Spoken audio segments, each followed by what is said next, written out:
મારું નામ જીતેન્દ્ર પ્રવીણભાઈ વાઘેલા છે। હું ધોરણ 8 માં ભણું છું। હું એક વાર્તા કહેવાનું છું, તેનું નામ ઈમાનદારી છે। ગોપાલ અને રાજીવ બંને મિત્રો નોકરીની શોધ માટે શહેરમાં જાય છે। તેમને એક અમીર વ્યક્તિ મળે છે અને તે એમને નોકરીની માંગણી કરે છે। તે અમીર આદમી તેમને વાંસની એક ટોપલી આપે છે અને કહે છે કે મારા ઘરની પાછળ એક કૂવો છે, તે કૂવામાંથી પાણી કાઢવાનું છે। રાજીવ કહે છે કે આ તો આપણે કામ કરાવે છે કે નકામું કામ કરાવે છે। તે ગોપાલ કહે છે કે કઈ નહીં, આપણે નોકરીની જરૂરિયાત હતી, મળી ગઈ, હવે આપણે સાંજ સુધી આ કામ થઈ જશે।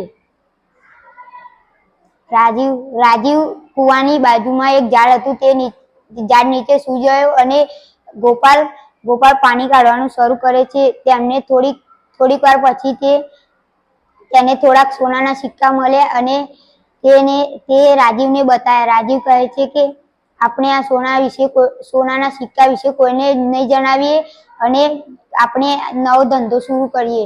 તે ગોપાલને ન ગમ્યું અને તે ગોપાલ અમીર વ્યક્તિ પાસે જઈને કહ્યું કે આ થોડાક સિક્કા કૂવામાંથી મળ્યા। તે અમીર વ્યક્તિ ખૂબ જ ખુશ થયો અને કહે છે હું તારી ઈમાનદારીથી ખૂબ જ ખુશ થયો અને હું તને